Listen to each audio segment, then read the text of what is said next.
So we're talking about women and femininity, and this commenter says, there were women that possessed those qualities. Unfortunately, it's not the 50s or 60s anymore. Fortunately, it's not the 50s and 60s anymore. For women, anyway.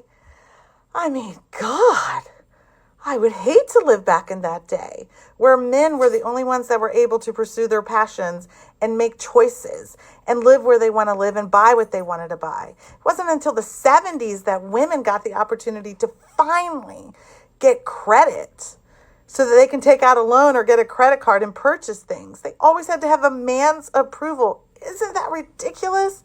Back then, they only thought that women were capable of being wives and mothers, and that's it. Honestly, they knew what women were capable of, and that's why they kept them quiet and below the men, because they are scared.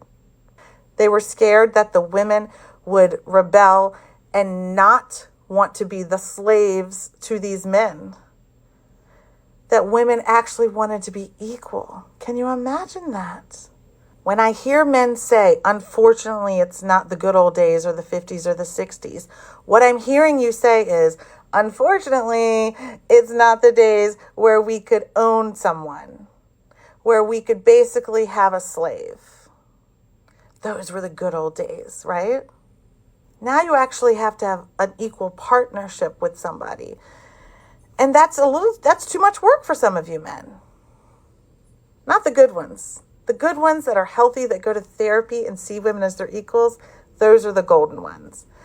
But you guys that still want women to be your submissive slaves, the definition of abuse is control.